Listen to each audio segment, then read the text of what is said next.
예, 여러분 안녕하세요.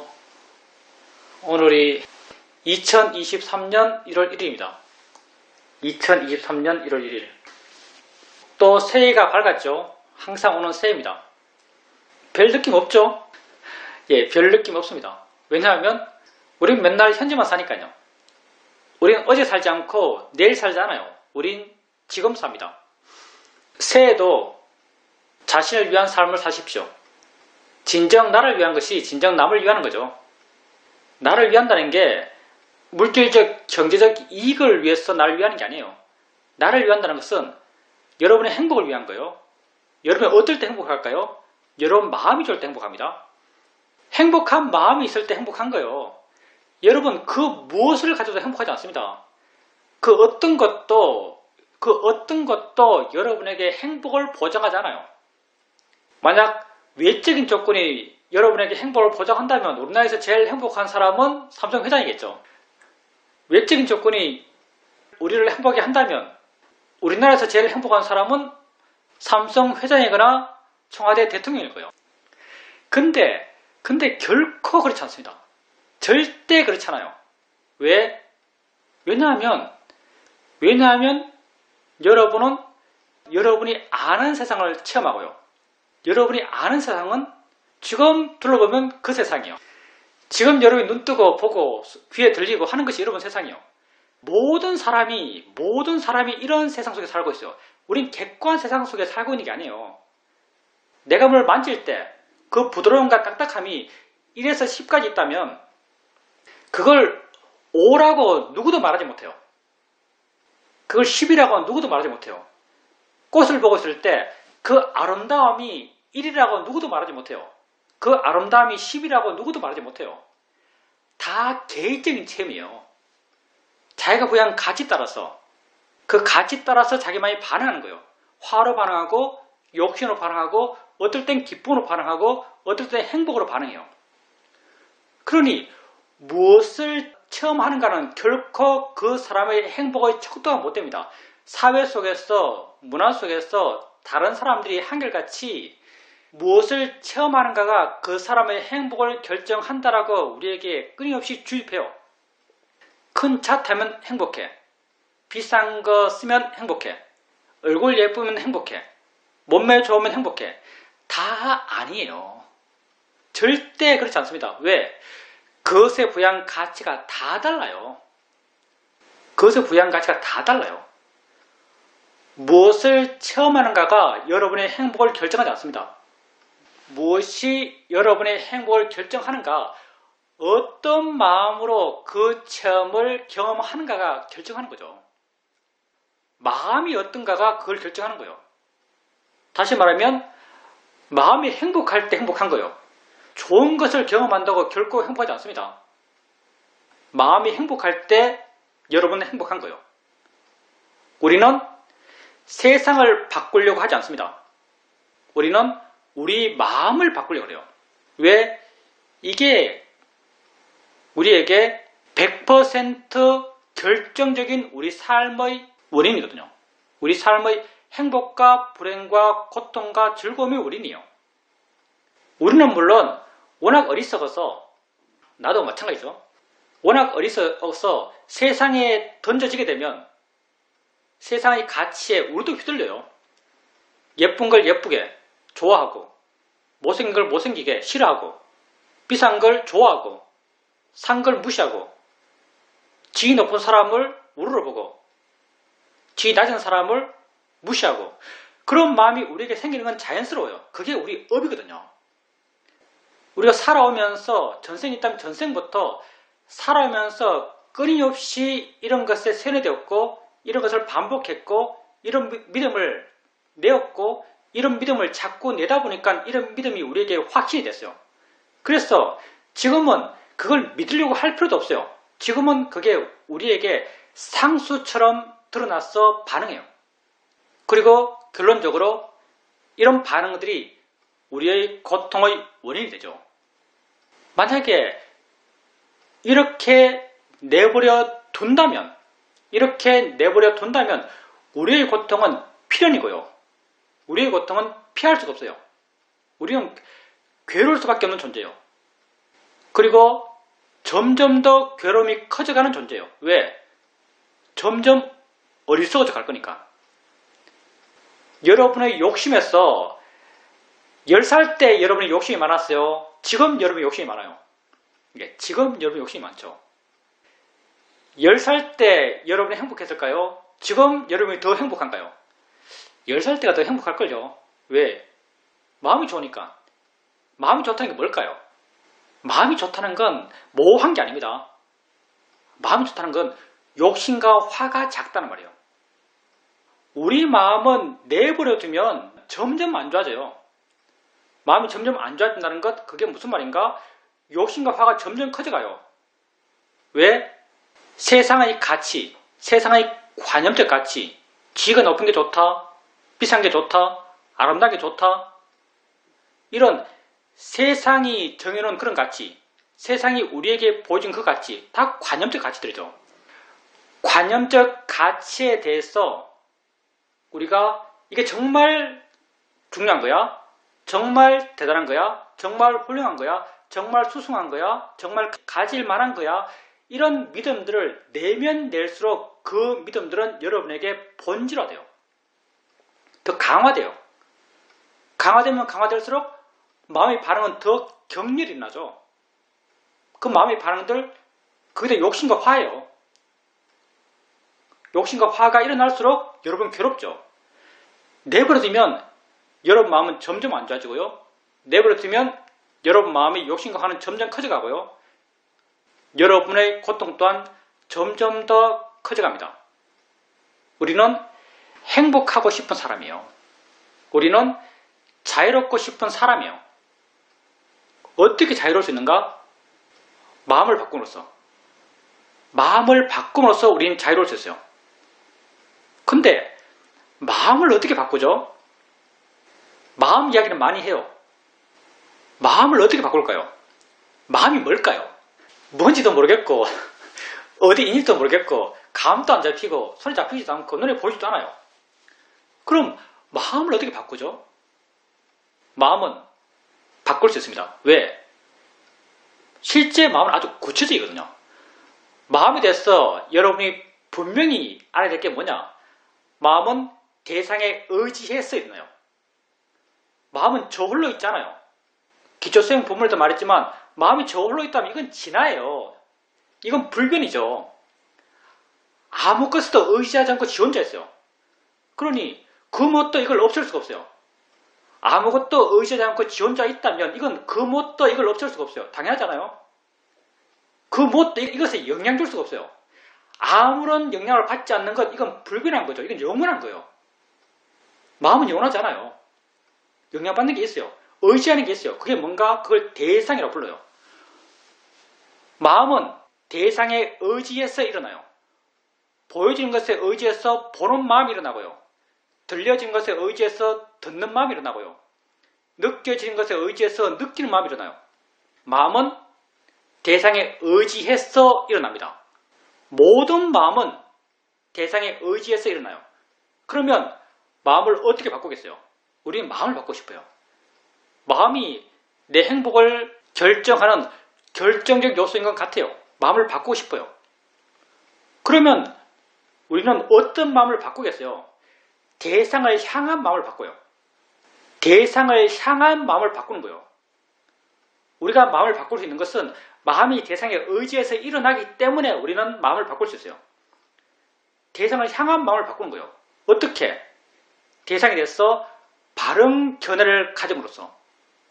부탁께서 물론 우리가 수행을 통해서 실증적으로 스스로 알게 되지만 부탁께서 잘 모르는 지혜 없는 중생들에게 그 바른 것을 사전적으로 제시하고 계세요. 그게 무상, 고, 무아의 견해죠. 불교에서 말하는 재본무아, 재행무상, 일체계고, 삼법인이라고 부르는 거죠. 무상, 고, 무아의 견해로 반응했을 때 우리 마음은 바른 방향, 고통받지 않는 방향, 이건 불교적 표현이고요. 일반적 표현으로는 행복의 방향으로 마음이 변합니다. 들려지는 소리가 있어요. 소리를 들어요. 그 소리에 대해서 내가 듣기 좋아하면서 욕심내면서 더 들으려 할 수 있고요. 듣기 싫어서 그 소리를 피하고 싶게 돼요. 그때 우리는 그 소리에 대해서 바른 견해를 갖고 돼요. 소리일 뿐이지라는 바른 견해를 갖고 돼요. 대상이지라는 바른 견해를 갖고 돼요. 자연이 이치지, 지가 지일하는 거지라는 바른 견해를 갖고 돼요. 그리고 이렇게 바른 견해로 봤을 때 소리일 뿐이지라는 것을 마음 한구석에서 마음이 이해했을 때 마음은 변해요. 어떻게? 가벼워진 듯 변해요. 물러나는 듯 변해요. 부드러워진 듯 변해요. 자유로워진 듯 변해요. 밝아진 듯 변해요. 수행하면 이렇게 변하죠. 소리 들으면서 소리일 뿐이지라고 바르게 보려 하면 마음이 가벼워지고 부드러워지고 물러나고 밝아져요. 물러남, 가벼워짐, 부드러워짐, 밝아짐, 자유로워짐 이런 표현들 이게 뭐예요? 이게 마음이 변한 모습입니다. 뭐가 물러났어요? 마음의 변화가 그렇게 느껴지는 거예요. 정말 마음이 물러나는 건 아니에요. 마음은 실체가 없어요.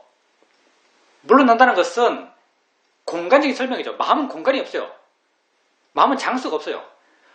마음이 변하면 우리는 무엇이든지 관념화시켜서 그걸 인식하기 때문에 마음이 변할 때 그 변화를 물러나는 것처럼 느껴요. 부드러워지는 것처럼 느껴요. 자유로워지는 것처럼 느껴요. 밝아지는 것처럼 느끼는 거예요. 마음이 그렇게 변하는 거예요. 소리를 대상으로 한 마음이 그렇게 변하는 겁니다. 그렇게 마음이 변하는 거죠. 느끼면서 불쾌한 느낌을 느끼면서 느낌이 돼서 느낌일 뿐이지 대상일 뿐이지 자연이 이치지 이렇게 느낌이 돼서 바른 견해를 일으켜줘요. 그러면 그 느낌으로부터 마음은 대상이 돼서 변하는 거니까 그 느낌으로부터 좀 물러난다 느껴지고 가벼워진 듯 부드러워진 듯 느껴집니다. 물러나고 가벼워지고 부드러워지는 것 이게 마음이 덜 고통받는 방향으로 변했을 때 마음이 행복한 방향으로 변했을 때 그 변화를 우리가 관념적으로 그렇게 해석하는 거예요. 마음이 진짜 물러나고 진짜 부드러워지고 진짜 자유로워지는 게 아니고요.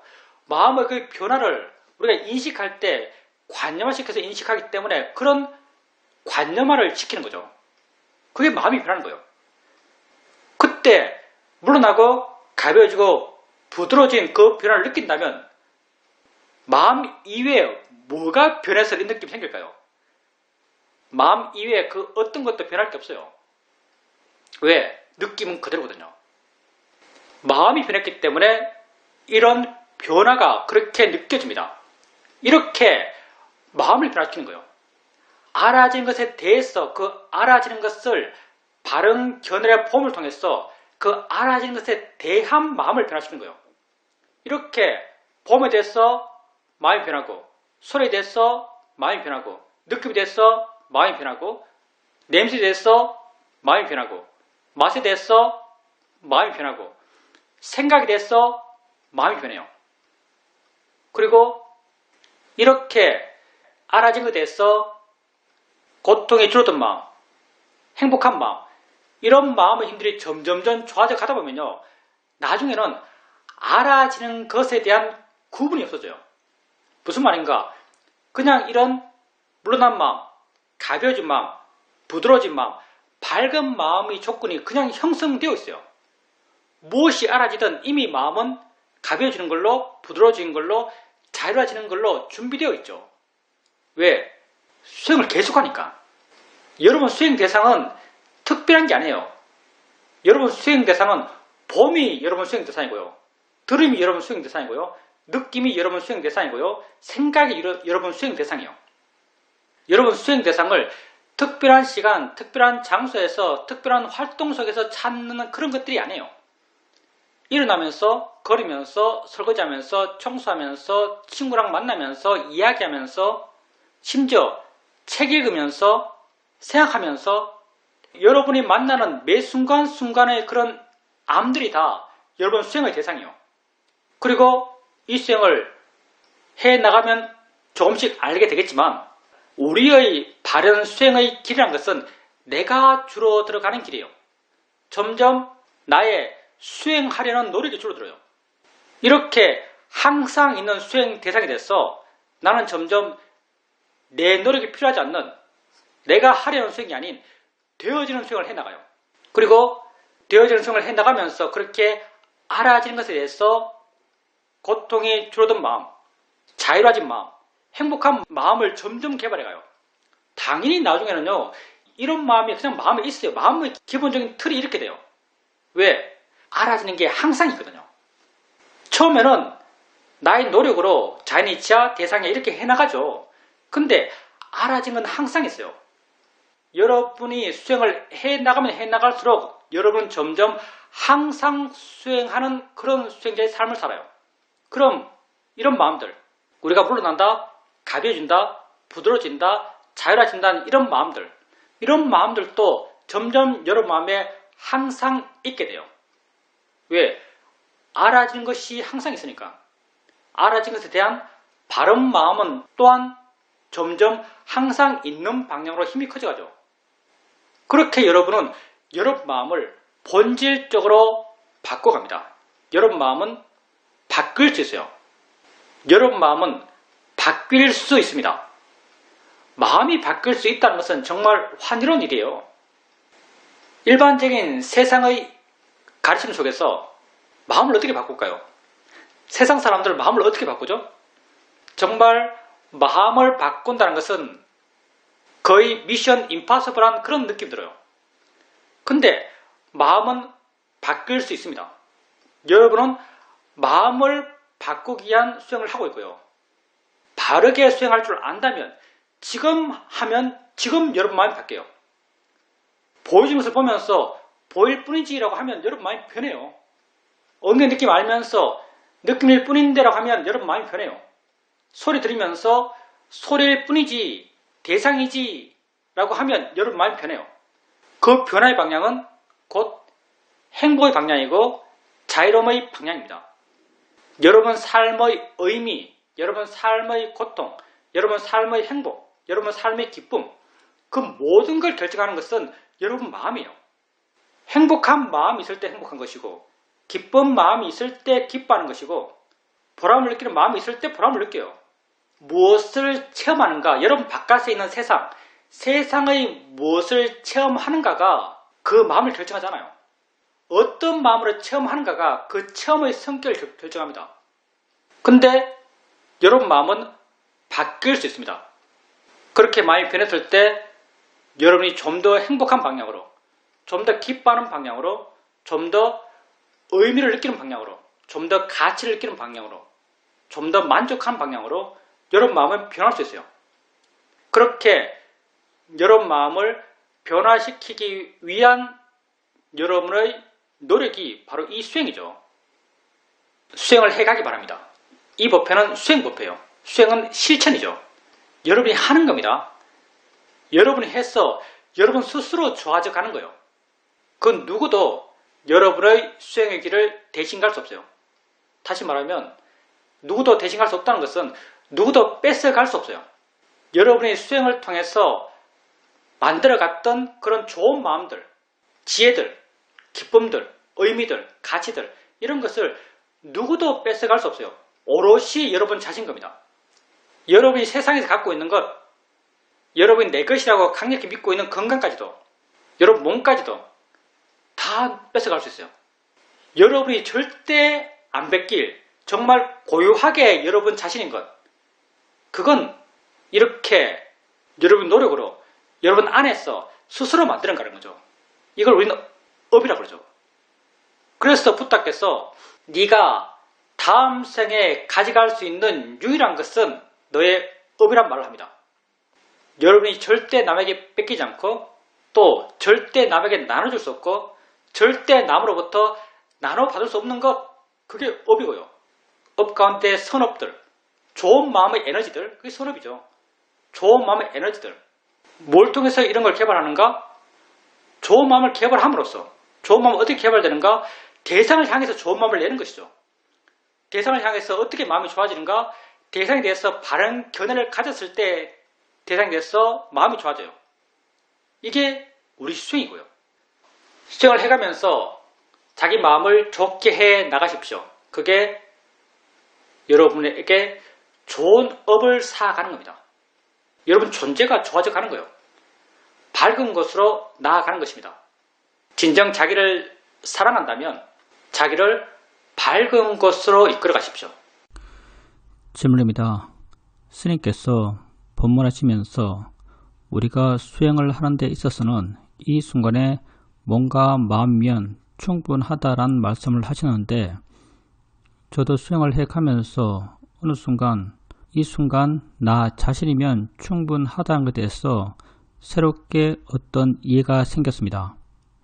스님께서 바닥에 손을 대면 느낌이 생겨나고 우리가 아는 것은 느낌이지 손이 아니다라고 말씀하셨는데 정말 그렇다라고 압니다. 실제 아는 것은 느낌이고 느낌을 관념화시켜서 손이란 관념을 만들어낸 것입니다. 우리가 아는 것은 보고 듣고 느끼고 생각하는 모든 것이 다 이러한 촉이 있기 때문에 가능한 것이고, 그 촉을 통해서 관념화가 일어나고 우리는 이것을 알아가면서 그것을 이해하고 이해를 통해서 실제를 알고 실제를 알음을 통해서 관념으로부터 자유로워진다라고 이해합니다. 그래서 내가 수행하는 데 있어서는 이 순간 느끼고 있는, 보고 있는, 듣고 있는, 생각하고 있는 나 자신이면 충분하다는 걸 알 수 있습니다. 저는 손주를 봐야 하기 때문에 주중에는 별로 시간이 없습니다. 그래서 이번에 주말에 2박 3일 동안 집주행성을 갈까라는 생각에서 기차표를 예매했었습니다. 그런데 사정이 여의치 않아서 그 기차표를 취소하고 그냥 할 수 있는 대로 하지라는 생각에서 집에서 경영을 하고 있었습니다. 그런데 경영을 하는 가운데 마음의 힘이 순간 아주 강해졌습니다. 수행하고자 하는 에너지가 확 일어났습니다. 그래서 마음이 강력하게 수행을 해 나갔습니다. 근데 그때 또 마음 한구석에서 원래 하던 대로 하지라는 생각이 일어났습니다.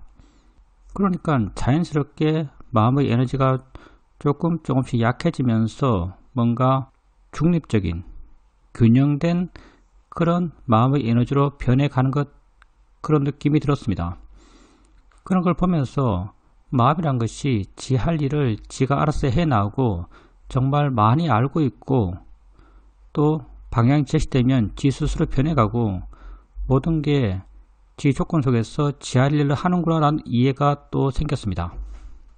스님께서 무엇을 체험하는가가 중요한 것이 아니고 어떤 마음으로 체험하는가가 중요하고 어떤 마음을 갖는가에 따라서 그 체험의 성격이 정해진다라고 말씀하셨는데, 한 번은 수요일날 경전법회를 할 때 엄마 아빠가 모두 늦었어. 손주가 저희 집에 있었는데 법회 시간 동안 손주가 계속 뒤에서 뛰어놀고 가까이 와서 아는 척하고 이렇게 부산하게 움직였습니다. 그런데 내 마음이 좋다 보니까 그런 손주의 행동을 아무 마음의 반응 없이 물러나서 지켜볼 수 있었습니다. 그러면서도 법회 내용을 올곧이 이해할 수 있었고 설명을 일관된 마음으로 들을 수 있었습니다. 마음이 좋으니까 주변의 모든 일어나는 것에서 이렇게 마음에 여유가 있는 것 같습니다. 좋은 마음은 모든 걸 수용하는 마음이에요. 좋은 마음은 알아진 것에 대해서 좋은 면을 보려는 마음이에요. 상대의 동기 또한 좋은 동기를 그 사람이 갖고 있다고 믿는 마음이에요. 좋은 마음은 항상 좋은 쪽을 보거든요. 그러니까 수행자님 마음이 좋다 보니까 손자가 뭘 해도 손자의 동기를 좋게 보는 거죠. 좋은 쪽으로 어떤 손자의 성향을 보는 거죠. 그러니까 수행자님 마음에 그렇게 수용적인 마음이 되는 거죠. 좋은 마음은 모든 걸 수용합니다. 만약에 상황에 대해서 날카로운 마음, 내가 경전 공부를 하고 있어. 그러면 일반적인 사람들의 기준에서는 경전 공부를 할 때는 조용한 게 좋아 이렇게 생각해요. 주의가 정리된 게 좋아, 바람직해 이렇게 생각해요. 만약에 이렇게 생각하고 있고 그걸 꼭 그렇게 돼야 한다고 믿고 있는 딱딱한 마음의 사람이라면 손자가 옆에서 그렇게 하면 화가 났을 거예요. 짜증이 났겠죠. 마음이 좋다 보니까 모든 걸 수용할 수 있고요. 모든 걸 수용할 수 있으니까 마음이 가라앉아 있고요. 가라앉아 있으니까 한순간 여러 가지 것을 다 받아들일 수 있고요. 그리고 받아들이는 가운데 수행자님이 봐야 할 것을 볼 수 있어요. 손자는 옆에서 떠들고 있고 스님은 경전을 읽고 있고 수행자님은 여러 가지를 듣고 있어요. 여러 가지를 듣고 있는 가운데서 여러 가지를 경험하고 있지만 수행자님은 경전 공부가 주된 일이에요. 그러면 마음이 가라앉아 있으면요. 여러 가지를 알지만 주된 걸 할 수 있어요. 여러 가지를 알지만 주된 걸 할 수 있죠. 그래서 그 주된 것에 에너지를 두고 주된 것을 주되게 해나갈 수 있어요. 그러면서 어떤 불만족도 없죠. 내가 삶을 살아가면서 언제 가장 마음이 좋은가라고 말하면 나는 법회할 때가 마음이 제일 좋아요. 왜냐하면 법을 이야기하니까 법이라는 게 내가 아는 것이 아니죠. 나 아는 건 별로 없어요. 법이라는 게 내가 아는 게 아니에요. 법이라는 건 내가 이해한 거예요. 법과 수행이라는 것은 내가 통찰한 거죠. 그냥 내게 체화된 거예요, 일종의. 그러니 이렇게 말하면 그 말의 내용들이 끊임없이 내 마음속에서 재확인되고 그 재확인을 통해서 내 마음에 어떤 감동을 줘요. 좋은 느낌을 일으켜줘. 그래서 법에 대해서 이야기할 때는 마음이 좋아요. 이렇게 마음이 좋을 때는 어떤 말을 해도 수용합니다. 어떤 말 해도 좋게 봐요. 호두말에서 법회하고 인터뷰할 때는 날 한번 이겨보겠다고 달라드는 사람도 많았거든요. 법사 한번 이겨보겠다고 오는 사람도 많아요. 법사 한번 이겨보겠다고 오는 사람들이 어떤 말을 해도 내 마음에 상처가 하나도 안 됐어요. 내게 아무런 상처가 안 돼요. 왜? 내 마음이 한없이 부드럽거든요. 지혜로서 마음이 좋을 때니까. 그러니 마음이 좋을 때는 그 무엇도 문제가 안 됩니다. 사실 우리가 통제할 수 있는 것, 손자가 뛰는 건 통제가 안 돼요. 수행자는 손자 통제 못 하잖아요. 손자가 뛰어노는 건 통제가 안 돼요. 실제로 우리가 통제하기 어렵지만 하려면 할 수 있는 것이 사실 우리 마음의 조건이에요.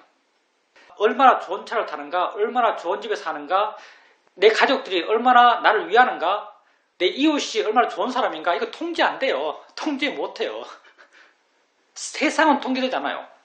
근데 우리가 통제의 방법을 알고 있는 것, 그 방법을 실천하면 조금씩 통제되어 나가는 것, 그건 사실 마음이에요. 우리는 마음을 통제할 수 있어요. 그리고 통제의 방법을 알아요. 하면 돼요. 그러니 여러분 언제까지 통제되지 않는 세상과 싸우겠어요? 붓다는 이런 의미에서 붓다가 하는 말이죠. 붓다는 나는 세상과 싸우지 않는다 이렇게 말하죠. 단지 세상이 나랑 싸우려 할 뿐이다. 이런 말 하세요. 붓다는 세상과 싸우지 않아요. 우리도 세상과 싸우려 안 그래요. 막 뛰어놀고 장난치는 손자를 어떻게 하려 안 그래요. 그것을 향한 내 마음을 바꾸려 하는 거죠. 그리고 우리는 이렇게 내 마음을 바꾸는 이 방법을 알아요. 하면 돼요. 할 수 있어요. 지금 하면 되는 거죠. 지금 하면 되기 때문에 부탁께서 당신의 가르침의 특성을 이야기할 때 와서 보라라고 할 수 있는 법이라고 말해요. 왜 와서 보라라고 할 수 있는가? 너 한번 해봐 하면 그렇게 되거든요. 너 소리 들으면서 소리를 뿌리지라고 하면 해봐. 마음이 어떻게 변하나? 변하거든요. 하면 되는 것이기 때문에 우리는 하면 되는 걸 하고 있습니다. 마음을 바꾸려 하면 마음이 바뀌어요. 그러니까 우리 마음을 바꿔야죠. 세상을 바꾸는 것이 아니라. 수행자님께서 기초수행법을 들으면서 그래 지금 이 순간 나 자신이면 충분해 이렇게 만약 느끼셨다면 그건 수행자님의 마음이 준비되기 때문에 그렇습니다. 수행자님이 그렇게 이 순간 나면 충분해 6가지 감각의 일어남 그게 내 모든 것이야 그걸 통해 수행하는 것이 우리 수행의 모든 것이야 이런 이해가 생겼다 하더라도 이런 이해의 내용을 수행자님이 오늘 이전에 몰랐던 게 아니에요. 다 아는 것이거든요.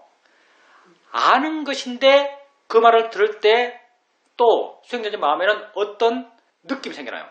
지혜 느낌이죠. 안 듯한 느낌. 뭔가 변화의 느낌. 왜 그렇게 변했는가? 그 내용이 심오했기 때문이 아닙니다. 그 내용이 이전보다 특별히 심오했기 때문이 아니에요.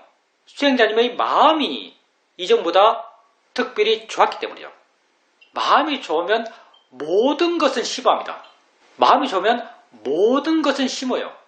우리 사이도 내 스승께서 당신이 아주 깊은 지혜가 생겼을 때 이런 체험을 이야기하시죠. 하루는 목욕탕에 가서 불을 한 방에 뜨고 물을 몸에 붓고 비누칠을 하려고 비누를 잡았어. 비누를 가까이 가져오는데 비누 냄새가 나죠. 비누 냄새가 날 때 당신에겐 아주 큰 지혜가 생겼어요. 그 지혜의 내용이 뭔가? 냄새는 코로만 맡을 수 있구나라는 지혜가 생겼어요. 정말 냄새는 코로만 맡을 수 있구나, 이걸 당신께서 통찰하시고 마음이 너무나 기뻤어. 너무나 행복했어. 뛰어나와서 당신 형에게 말했죠. 형은 냄새를 코로만 맡을 수 있다는 걸 아느냐라고 물었어요. 상대는 그 말을 전혀 이해하지 못해요. 왜? 그 말은 상대도 아는 거예요. 상대에게 입이 냄새 맡아요, 코가 냄새 맡아요 하면 상대는 당연히 냄새는 코로만 맡을 수 있으라고 답을 할 거예요. 근데 사야도께서 비누 냄새를 맡으면서 냄새는 코로만 맡을 수 있으라고 깨달았을 때 그 깨달음은 냄새는 코로만 맡을 수 있다는 것이 심오했기 때문이 아니에요. 당신의 마음이 준비되어 있기 때문이에요. 준비된 마음으로 그 체험을 했기 때문이에요. 준비된 마음으로 하는 모든 체험은요, 아주 심오합니다. 왜? 다 법이니까. 준비된 마음으로 봄을 체험하면 그 봄에 대해서 어떤 이해가 생겨나요? 봄이 뭐다고 통찰해요. 준비된 마음으로 생각을 경험하면요, 생각이 뭐다란 통찰이 생겨나요. 그게 마음을 완벽하게 다른 상태, 다른 수준으로 바꾸나요. 그러니까 우리가 뭐에 대해서 어떤 일을 했을 때 그 이해의 대상이 심오하기 때문에 이해하는 게 아닙니다. 마음이 준비되어 있기 때문에 이해하는 거예요. 그래서 우리가 체험을 추구하지 말란 말하죠. 특별한 체험을 구하지 말란 말이에요. 사실은 우리가 매 순간순간 하는 모든 체험이 특별해요. 모든 체험이 통찰의 지혜를 일으킬 수 있는 체험들이죠. 그래서 그때도 수행자님의 마음이 좋았던 거죠. 그리고 여행할 때 그냥 집에서 수행하지라고 했을 때 아마도 수행자님 마음이 좋은 쪽으로 작용했겠죠. 그 뭔가 좀 내려놓는 걸로 작용했을 거예요. 그때 수행자님 마음에서 에너지가 확 일어나요. 수행을 꾸준하게 하다 보면요, 마음의 에너지가 점점점 축적이 돼요. 근데 보통의 마음 상태에서는 이 에너지가 잘 안 느껴져요. 왜? 다른 마음들도 다 함께 힘이 좋기 때문에. 균형 맞기 때문에 에너지가 보통 노력, 위리아로 많이 묘사되는 그런 마음인데, 근데 어떨 때는 그 가운데 여러 가지 좋은 마음 가운데 하나의 마음이 특별히 더 강했어. 하나의 마음이 특별히 더 강하면 그 마음이 아주 두드러지게 내게 알아줘요. 그때 수행자님에게 두드러진 마음은 노력의 마음이죠. 이렇게 노력이 두드러지면요, 내 경험상 노력의 마음이 두드러지면 정말 마음이 파워풀해요. 그때 느낌이 어떠냐면요, 물론 이건 노력의 마음이 작용하는 걸 보면서 나름 그 노력의 마음의 작용, 활동을 나름 관용화 시켜서 우리가 그걸 인식하는데, 내가 수행해 나가다가 노력의 마음이 다른 마음들보다 더 강하다고 느껴지면서 그게 확 치고 나갈 때 느낌이 어떤가 하면요, 모든 것을 갈고 나가는 것 같아요. 느낌상. 갈아 문대고, 표현이 좀 어떤지 모르겠지만 마음의 파워가 모든 장애물을 갈아 문대고 그냥 쭉 나가는 느낌, 압도적인 느낌 들어요. 느낌은 굉장히 좋아. 이게 나쁘지 않아요. 물론 궁극적으로는 별로 안 좋죠. 우리는 균형 맞는 마음을 추구하는데 균형 맞지 않는 마음을 궁극적으로 좋다고 할 수는 없어요. 근데 그때 그 상태만 봤을 때 그때 특별히 좋은 노력의 마음은 좋은 마음이에요. 균형이 안 맞아서 그렇지 그 마음은 좋은 마음이죠. 그냥 모든 것을 문대고 밀어붙이고 밀고 나간 듯한 그런 느낌이 듭니다. 에너지가 넘치는 그런 마음일 때는. 근데 그때 쪽에서 어떤 마음이 말을 해요. 그냥 하던 대로 하지라고 말해요. 하던 대로 하지. 이건 뭔가 균형됐음을 아는 마음이겠죠. 하는 대로 하지란 마음이 말을 해요. 근데 수행자님께서는 하는 대로 하지란 그 마음이 일어났어.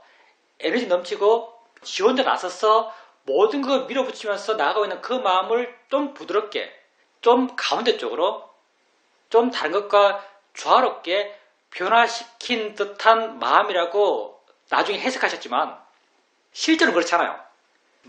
하나의 마음은 하나의 성질이 있는 거죠. 하나의 마음은 하나의 성질이 있어요. 하던 대로 하지라고 말했던 마음은 말하는 마음이에요.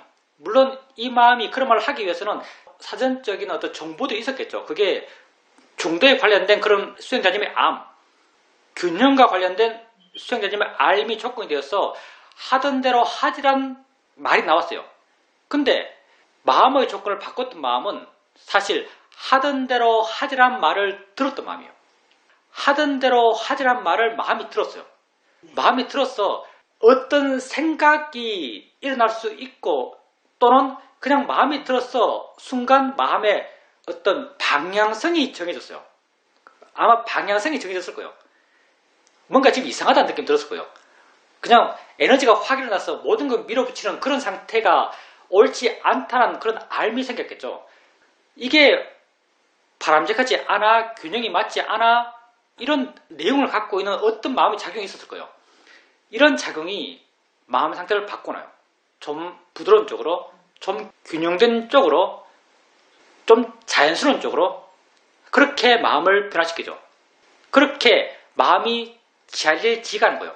근데 여기 재밌는 게 뭐냐면 수행자님께서 물론 인터뷰상 항상 그렇게 해요. 나도 그렇게 했고요. 수행자님께서 그런 경험을 하면서 이런 걸 알았다라고 말씀하셨어요. 마음이라는 게 지 알아서 조건 되니까 지하를 지가 하고 지가 나는 모르지만 지가 이렇게 마음을 바꿔놓고 하는 걸 이해했다 이렇게 말씀하시는데 사실 이런 이해는요 이해가 아니에요.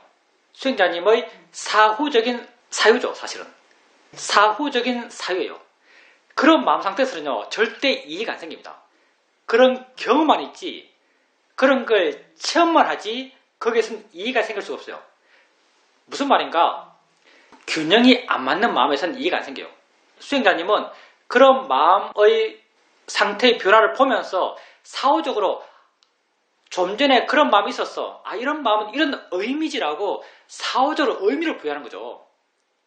그 마음을 경험하면서 그걸 이해했던 게 아니에요. 그런 상태에서는요 이해가 안 생겨요. 무슨 말인가 하면요 지는 균형 속에서 생깁니다. 특별한 경험에서는 아이러니하지만 특별한 경험에서는 절대 이해가 안 생겨요. 특별한 경험이란 것은요 마음의 균형이 맞지 않기 때문에 그런 경험을 하는 겁니다. 우리가 물론 수행하면서 특별한 경험을 하게 되면요 그 경험을 좋게 생각해요. 이건 욕심 있는 우리의 본능 같은 거예요. 특별한 경험을 하게 되면 그 경험을 좋게 생각해요.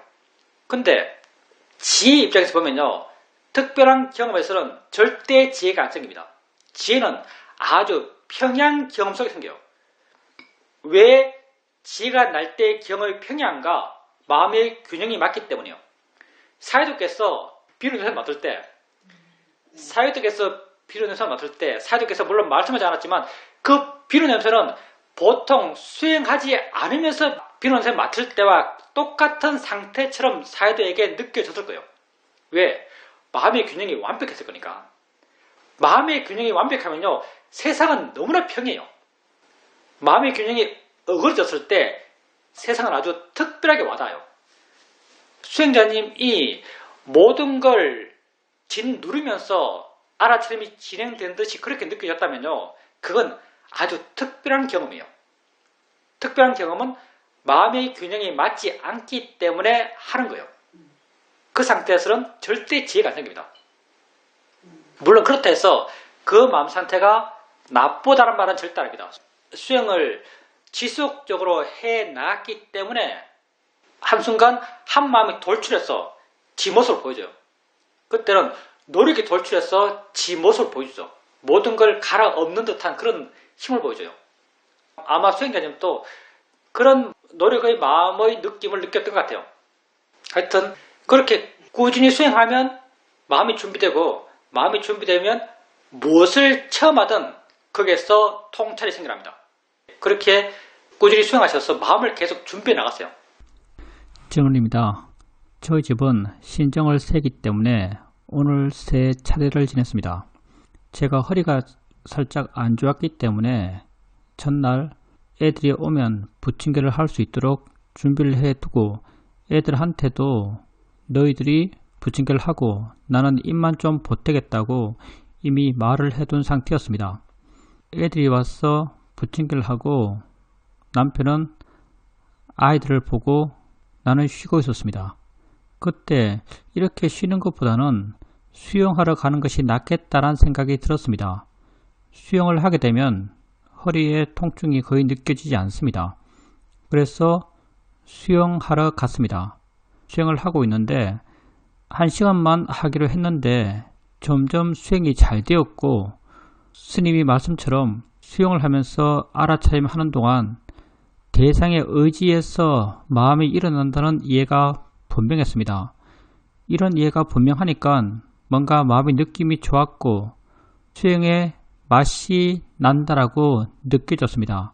1시간만 하는 것이 좀 아쉽게 느껴져서 좀 더 할까라는 생각도 있었지만 사이도께서 이전에 장사가 잘 되는데 가게 문을 닫겠느냐라는 말씀을 하셨는데 저도 수행이 잘 되니까 계속 할 거란 생각을 했었는데 계속 하지는 못하고 그냥 정리하고 집으로 돌아왔습니다.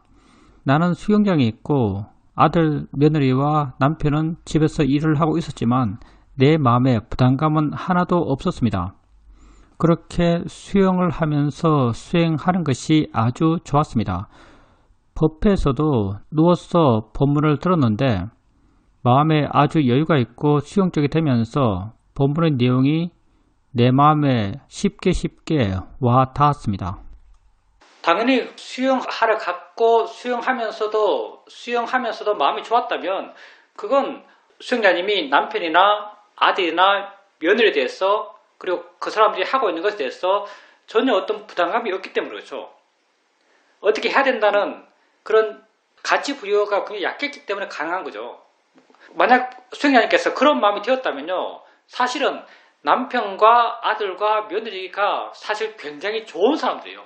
수행자님에게 전혀 부담을 안 줬다는 거죠. 다 우리 일반적이기 때문에 우리 마음은 한계가 있어요. 우리가 지혜롭다 하더라도 수행을 통해서 지혜가 있다 하더라도 우리는 세상으로부터 영향받지 않을 수가 없어요. 세상의 가치로부터 완전히 자유로운 사람들이 아니에요. 만약에 남편이 애들 보고 아들과 며느리가 제사 준비를 하고 있는데 차례 준비를 하고 있는데 그 사람들이 이전부터 꼭 이 일만 아니라도 살아오면서 서로 함께 했던 일이 많잖아요. 함께 해왔던 그런 일 속에서 알게 모르게 일을 나누는 것, 각자 역할을 하는 것, 이런 것에 대해서 수행자님에게 부담을 계속 줘왔다면 수행자님 마음이 수행하면서 그렇게 편하기가 힘들어요. 근데 남편과 아들과 며느리들이 이전부터 그런 일에 있어서 좀 절도 있는 할 걸 하고 안 할 걸 안 하고 마땅히 그러한 선을 지키고 그렇게 해왔기 때문에 수행자님이 다른 걸 하면서도 마음이 아주 편할 수 있고 푸근한 마음으로 수행할 수 있고 수행하면서 수행도 아주 잘 되고 수행하면서 수행이 잘 된다는 것은 마음에 부담감이 하나도 없다는 거거든요. 마음에 부담감이 하나도 없기 때문에 그게 가능한 거죠. 그러니까 1차적으로 수행자님 마음이 좋은 것이고요. 2차적으로 남편과 아들과 며느리가 아주 훌륭한 분이에요. 그래서 수행자님에게 그런 마음이 될 수 있는 거죠. 그리고 그렇게 수영하면서 마음이 조건 따라 일어난다. 마음이 대상의 의지에서 일어난다. 마음이 대상의 의지에서 일어나는 걸 반항하면서 맛이 있었다 이렇게 표현하셨는데 사실 표현은 그렇게 되죠. 맛이 있었다 이렇게 표현할 수 있는 것은 그때 수행자님에게 지혜가 느껴졌기 때문이죠. 우리에게 맛있는 맛은 딴 맛이 아니에요. 지혜의 맛이요. 지혜의 맛은 지혜의 느낌이죠. 그때 마음이 대상의 의지에서 일어난다고 이해되었다면 그건 이미 지혜예요. 이런 지혜가 있을 때 지혜 있는 느낌이 있어요. 지혜 있는 느낌이 뭐 세상에 제일 맛있는 맛이라 할 수 있겠죠. 우리 사회는 그렇게 표현하죠. 세상에 제일 좋은 게 뭔가? 제일 좋은 시간, 지혜나는 시간. 제일 좋은 장소, 지혜나는 장소. 제일 좋은 나이, 지혜나는 나이. 제일 좋은 맛, 지혜나는 맛이죠. 제일 아름다운 것, 이건 사회적 이렇게 표현했죠. 지혜가 나는 순간이 제일 아름답다 이렇게 표현했어요. 지혜가 나는 순간이 제일 아름답다. 수행자님께서 맛이 있었다고 표현한 것, 그게 다른 맛이 아니죠. 지혜의 맛이죠. 지혜의 맛은 지혜의 느낌이요. 지혜가 있는 느낌, 그게 자유로움의 느낌이고요. 자유로움의 느낌만큼 좋은 느낌은 세상에 있을까 모르겠어요. 세상 사람들은 욕심이 주는 느낌을 많이 좋아하지만 정말 마음이 좋아서 자유로움을 줄 때의 느낌 이상 우리에게 좋은 느낌을 찾기가 힘들 겁니다. 그리고 여담이지만 수행자님께서 말씀하셨죠. 장사가 잘 될 때 가게문을 닫을 것인가? 사실 이 말은 사이도가 내게 한 말이에요. 어떤 맥락이 나왔냐면요. 내가 2월 달에 시험을 해서 이제 집에 가겠다고 이러고 말했어요. 사이도한테 집에 가겠다. 수행 그만하고 한국에 가겠다. 한국 가서 내가 중독계 받아야 됐거든요. 한국 가서 한국 비구로서 묵고 살 걱정을 좀 해야 됐어요. 그래서 사이도한테 이제 그만 시험에 떠나서 한국을 가야겠습니다라고 말하니까 사이도가 한 본문이 그거였어요. 장사가 잘 되는데 가게문을 닫겠느냐.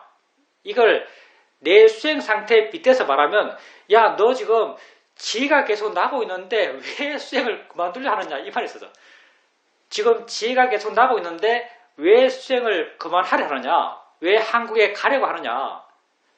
지혜가 계속 나고 있으니까 한국에 가지 말라는 말을 그렇게 비유적으로 말씀하신 거예요. 장사가 그렇게 잘 되는데 가게문을 닫겠느냐 이렇게 말했죠. 근데 난 가게문을 닫았어요. 세상의 가치를 떨쳐내지 못했기 때문에 그랬죠, 사실요. 지금 생각해도 별로 아쉽지는 않네요. 지금 생각해도 그때 시험에 떠난 것이 그렇게 아쉽지는 않습니다. 왜 아쉽지 않은가? 사실 알 건 다 알았으니까요. 정말 여러분이 알아야 될 것은요, 여러분이 가야 할 길의 방향성이에요. 정말 여러분이 알아야 될 것은 여러분이 가야 할 길의 방향성이에요. 얼마나 갔는가는 별로 안 중요해요. 왜? 계속 갈 거니까. 다음 생이 있다면 다음 생에도 갈 거니까. 이 생 끝날 때까지 이 길을 갈 거니까. 자유로움의 길을 갈 거니까. 가장 중요한 것은 이 길의 방향성이에요. 얼마나 큰 걸음으로 얼마나 멀리 가는 건 안 중요해요. 왜 안 중요한가? 나 혼자 가는 길이거든요. 상대성이 없어요. 내 옆에 누가 나보다 빨리 가고 나보다 늦게 가는 사람이 없어요. 무슨 말인가? 여러분 남 가는 거 어떻게 알아요? 남이 얼마나 자유로운지 어떻게 알아요? 남이 얼마나 자유롭지 못한 걸 어떻게 알아요? 다 짐작이잖아요. 다 여러분 마음속에서 판단되는 저 사람은 얼마나 갔어? 저 사람은 얼마나 지혜로워? 저 사람 수행을 얼마나 했어? 다 여러분 마음속의 판단들이에요. 여러분의 판단이죠. 여러분 그 사람 몰라요. 여러분이 가는 길, 여러분은 혼자 가고 있어요. 확인되는 것, 여러분이 진실로 확인할 수 있는 건 여러분 자신밖에 없어요. 얼마나 자유로운가에 대해서도 여러분이 확인할 수 있는 건 자신밖에 없어요. 그러니 얼마나 멀리 갔다 이런 거 없어요. 오직 바르게 가고 있는가만이 존재하죠. 그러니까 여러분이 이 수행에서 정말 중요한 것은 바른 방향성입니다. 나는 시험을 떠날 때 바른 방향성에 대한 확고한 내 알미 있었거든요. 지금 돌아봐도 그건 분명해요. 시험을 떠날 때 내 방향성에 대한 확고한 알미 있었고 거기에 대해서 내가 분명히 지금도 알고 있기 때문에 지금 돌아봐도 사이도께서 장사가 잘 되는데 왜 가게문을 닫느냐라고 말했지만 지금 돌아봐도 시험에 떠난 거에 대해서 그때 정말 잘못했다.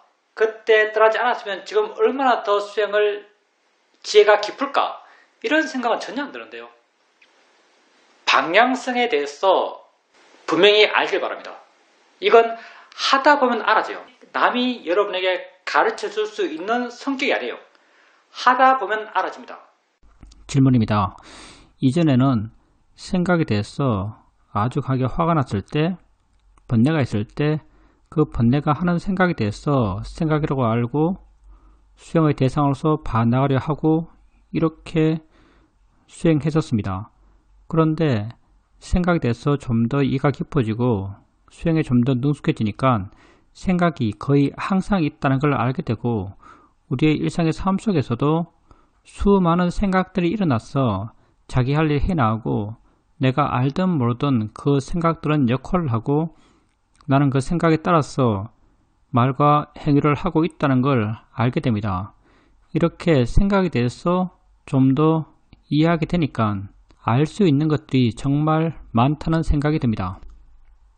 생각이란 것은요, 우리가 알아들으면 하는 대상 가운데 가장 알기 어려운 것 가운데 하나입니다.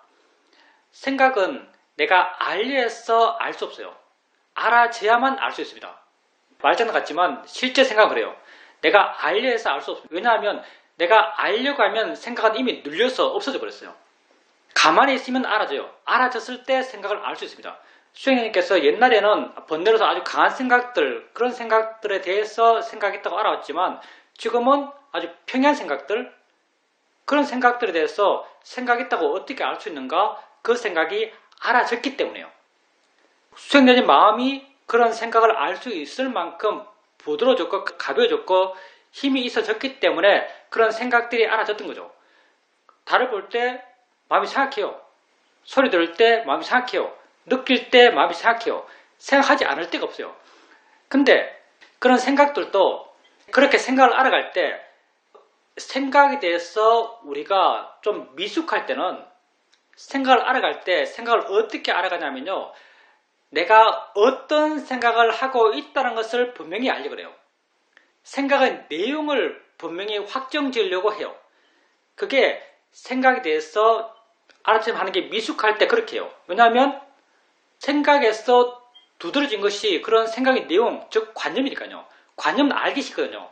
알기 쉬운 걸 특정해서 그걸 좀 더 분명히 하려고 해요.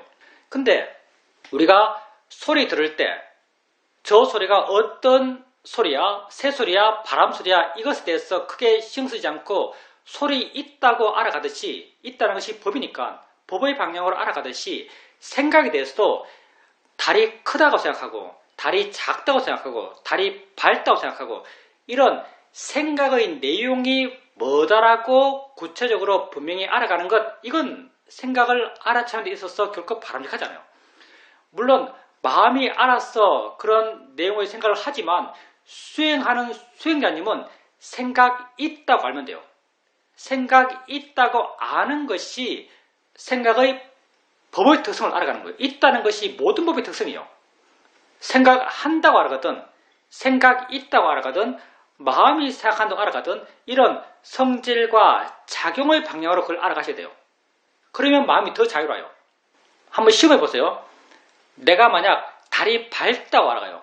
달이 밝다라고 알려고 하고 그 내용을 분명히 알려고 해보면요. 뭔가 마음에 에너지가 일어나요. 관념은 언제나 에너지를 수반하거든요. 그 에너지가 곧 나의 노력이고요. 뭔가 어느 방향으로 내 마음이 치우치고요. 이 모든 게 별로 바람직하지 않아요. 수행적으로 바람직하지 않죠. 근데 생각 있다고 알아가게 되면요. 그 있음을 인지하게 되면요. 마음은 전혀 안 변해요. 마음은 그냥 물러나서 가만히 있으면서 생각이 있다고 알 수 있어요. 근데 달이 밝다고 알게 되면요. 묘사하자면 우리가 달이 밝다고 알기 위해서는 엉덩이를 들고 달이 밝다는 관념을 향해서 몸을 좀 기울여야 돼요. 순전히 묘사입니다. 마음이 엉덩이를 들고 그쪽으로 좀 몸을 기울여야 달이 밝다는 것에 대해서 포인트를 둘 수 있어요. 근데 생각이 있다고 아는 것은요. 그냥 엉덩이를 붙이고 등을 붙이고 어깨를 축 늘어뜨린 상태로 마음의 상태가요. 이런 상태로 생각이 있다고 알 수 있습니다. 무엇이 바람직한 수행의 상태인가? 당연히 두 번째요. 마음이 엉덩이를 붙이고 등을 붙이고 어깨에 힘 빼고 어깨가 늘어진 상태에서 대상을 알 때 이게 바람직한 수행하는 마음의 상태거든요. 그러니까 생각의 내용이 뭐다고 분명히 아는 것 이렇게 알지 말고요. 그냥 생각이 있다는 것을 가볍게 확인하는 걸로 생각을 알아가십시오. 그러면 수행하는 마음이 더 발라져요. 채팅으로 어느 분께서 써주셨습니다. 읽어볼게요. 그런데 바른 견해, 대상이다, 자연의 이치다도 결국 생각의 내용 아닐까요? 즉 관념 아닐까요? 예, 맞습니다. 이 자체는 관념이죠. 대상이다, 자연의 이치다 이것도 내용이 있어요. 이 자체는 관념이에요. 근데 대상이야 라고 했을 때, 그러니까 듣기 싫은 소리를 들으면서 대상이야 라고 했을 때 대상이야 이 자체는 관념이에요. 근데 이 관념을 따라서 마음이 움직여요. 움직이는 건 실제죠. 관념을 이해한 마음, 그 이해한 마음은요, 부드러워지는 방향으로 움직이고 가벼워지는 방향으로 움직이고 자유로워지는 방향으로 움직여요. 이렇게 가벼워지고 부드러워지는 움직임, 이건 마음의 변화예요. 이렇게 변하는 것, 이거는 실제는 법으로서의 마음의 변화죠. 마음의 작용이에요. 우리가 관념을 따라서 마음이 변해요. 생각을 따라서 마음이 변해요. 왜 이게 바른 견해라고 말하는가? 대상이다, 자연이치다. 이걸 왜 바른 견해라고 말하는가? 이런 바른 관념, 바른 생각을 해줬을 때 바른 마음이 생기기 때문에. 근데 이렇게 생겨나는 마음은 법이죠. 따라서 대상이다, 이건 관념이에요. 근데 대상이다고 바른 견해 일으켰을 때 마음이 변하는 것, 이건 법이죠. 실제는 마음이 변하는 거예요. 법으로서의 마음이 변하는 거죠.